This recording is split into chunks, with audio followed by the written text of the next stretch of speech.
We are scholars at the Bach Center in Harvard, and today we are going to be discussing the poem Garden by Hilda Doolittle. Hilda Doolittle published all of her poems under her initials HD, and she is a modernist poet associated with the Imagist movement, with feminism, and with psychoanalysis. She writes often about nature and mythological themes, and in the video you're about to see, we draw together several moments from our discussion of HD's poem Garden, in which we are thinking about possible and impossible actions within the poem. We begin with a short reading of the poem by our friend Katie. You are clear, O rose cut in rock, hard as the descent of hail. I could scrape the color from the petals like spilt dye from a rock. If I could break you, I could break a tree. If I could stir, I could break a tree, I could break you. O wind, rend open the heat, cut apart the heat, rend it to tatters. Fruit cannot drop through this thick air. Fruit cannot fall into heat that presses up and blunts the points of pears and rounds the grapes. Cut the heat, plow through it, turning it on either side of your path. Also, I wonder, I mean, thinking about if I could, but if you go back to the second stanza, I could scrape the colour. There's no if there, but she's not saying I can scrape the colour. I don't know, the line between being able to do something and not being able to do something and something happening and just being imagined is kind of unclear. Maybe those actions are different in kind too, because that we have sort of two complete sentences over the course of the first two stanzas, right? You are clear, O rose cut in rock, hard as the descent of hail, period. I could scrape the color from the petals like spilled dye from a rock, period. And then we get into these two sentences about breaking. So maybe like scraping the color is a more possible action for the speaker than the more violent kind of propositional actions that right follow. Like even if I decide not to scrape the color from the rose, I could do it. And that's why I like the point that there are things that we could do, but there are some things, some types of destruction we might not want to, that we have some moral view about. I don't know. Anyway, I wanted to come back to what you were saying about forms of self-creation or destruction and how you navigate between those two, and thinking about the second part. All that action in the first part is if I could break you, I could scrape, and then once we move into the second one, it's more about the wind rending open and cutting apart. So the agency has moved from the speaker to the wind. Do you want to talk about how that fits in with really making? Interesting. My sort of take on that was that in the first part, we have the speaker directly testing her rhetorical powers, thinking about what it's possible for her to do. And in the second section, we have kind of an exercise of rhetorical power, commanding the wind to do things on her behalf. So it's almost where the first part is testing possibilities. The second is an enactment of what It's a really nice way of putting could it. be done. One thing too, just building on what you were saying, also I think with the move from the rose to the wind and the heat, it's sort of a move away from a certain kind of symbolism, or a certain, like a very, very entrenched symbolic rose connected to the feminine, to general, to love, all these things that we were saying kind of in Western poetry. And it's not that the wind and the heat don't have kind of other connotations, but they're a little bit more vague and open-ended, and they're also forces that by themselves move things, make things happen. They don't have that sort of static, symbolic quality that the rose has. So it seems like part of the movement is that maybe a move away from symbolism towards kind of larger environmental forces, away from nature as symbol or metaphor towards nature as actor. And it seems like what she really wants in this second part is for action to become possible, like action to be done so that then more action can take place, and the wind will, rend open the heat and cut apart rend it to tatters. So that's a kind of breaking that's a kind of destruction, but it's a kind of destruction that makes life possible, because Yep. I think then the fruit can drop, and Yes. yeah. I think there's a connection to be made between the last couple lines of the first section. If I could stir, she's expressing this possibly desire but impossibility of being able to move. And then it starts at the next one, calling the wind, stirring up the wind. And she says, if I could stir, I could break a tree. I could break you. And then we immediately jump to the wind stirring up, and she's calling on the wind to break something. So we see this connection between Yep. her inability and then the wind possibly being the proxy that is doing the breaking for her. Yeah. Mm. Which is interesting, and I know I'm stealing the idea of one of us when we were speaking about this poem earlier, but some of the other action that the wind is responsible for comes in these lines, that presses up and blunts the points of pears and rounds the grapes. And the impression of the first is that blunting might not be something so good, but rounding the grapes sounds like a very nice image to me.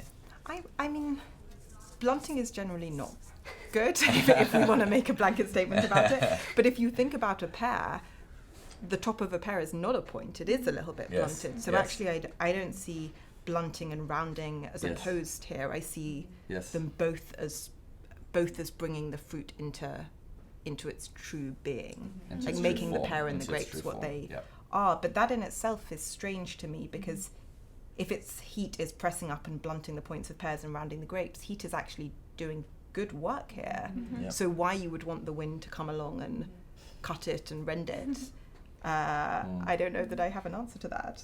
I actually don't find it that positive. I mean, or I think maybe it's part of the ambiguity that we were noticing in relation to the rose in the first part, where the fruit is being perfected in form, in beauty, but it's not being allowed to ripen. I mean, what is fruit for? It's to be eaten, right? It's not being allowed to Oh, I like Raw. that. achieve its full lifespan of ripening and decay. Yeah. Instead, it's being pressed into this sort of artificial art object that's not achieving its potential. That means there are probably different ways to describe the text we see here. I mean, we might call it a poem, and I think that would be a fair description. Good start. I don't know, we might call it a prayer, we might call it, but we might, I mean, from this discussion, we might say it's not actually descriptive, and there is no end to the story. This is actually a call to action, to bring about some change. Well, or even, I guess, also to add to those questions, just who is the I in the first section? I mean, who is the speaker? What is the speaker's relationship to this space, if not a gardener, Yeah. a destroyer? That's true. In the first section, the speaker does not seem to be caring for Right, definitely not. Or not wanting to care for, yeah. the objects. Yeah. Yeah. And yet the agency in the first stanza is so fraught that it doesn't seem like she's necessarily in a position of power in the garden either.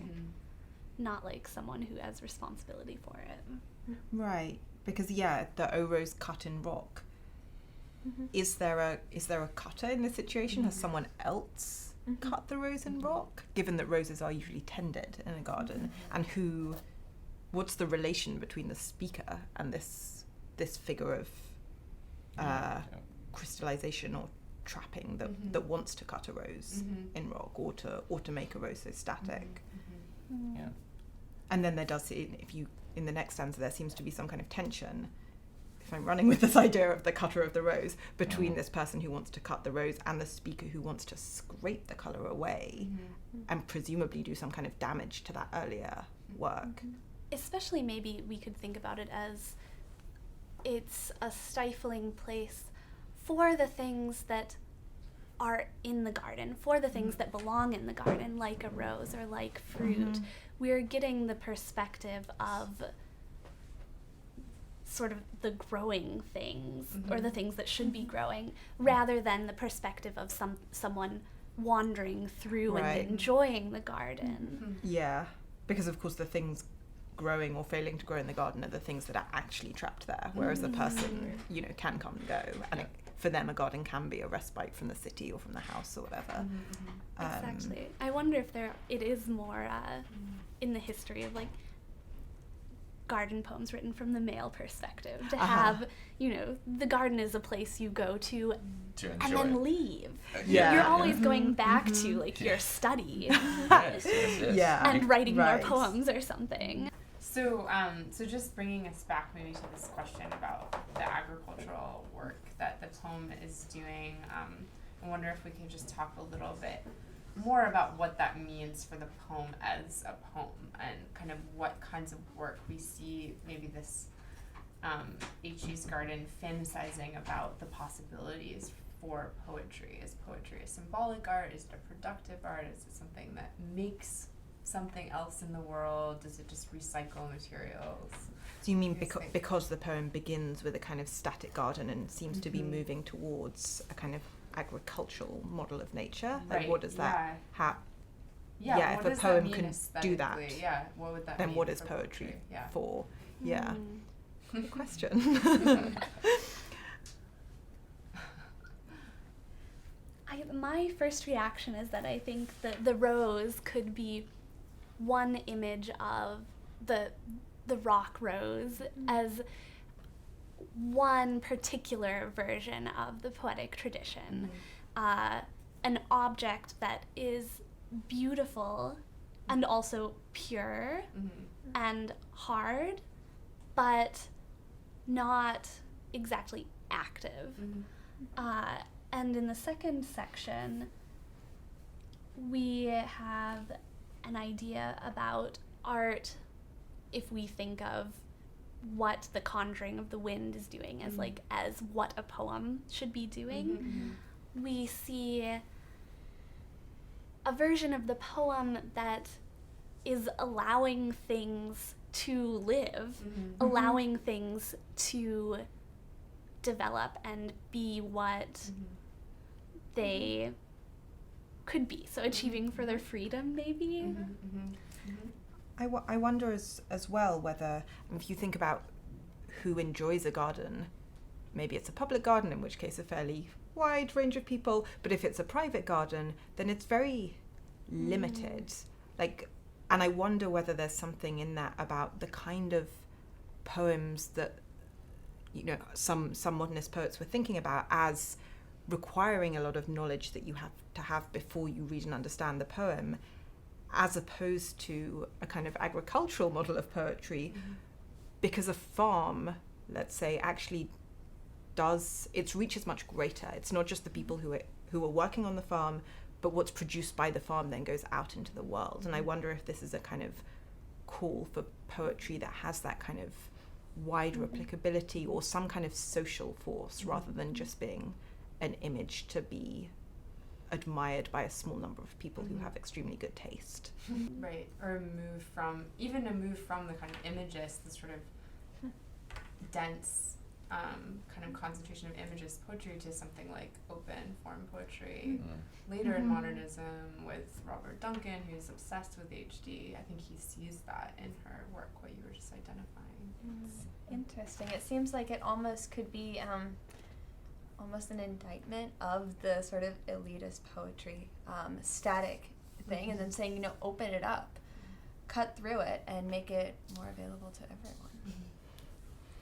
I love this reading because it's very much, I mean, one of the biggest critiques of imagism has always been that it's a nice image, it's really pretty, but it's not really doing anything, it's not really engaged with the world. So many critiques like this, that it's limited, have especially been leveled at HD. Well, on that note, should we have a communal reading of the poem to finish? That sounds great. Do you want to start us off? So, Garden by H.D. You are clear, O rose, cut in rock, hard as the descent of hail. I could scrape the color from the petals like spilt dye from a rock. If I could break you, I could break a tree. If I could stir, I could break a tree. I could break you. O wind, rend open the heat, cut apart the heat, rend it to tatters. Fruit cannot drop through this thick air, fruit cannot fall into heat that presses up and blunts the points of pears and rounds the grapes. Cut the heat, plow through it, turning it on either side of your path.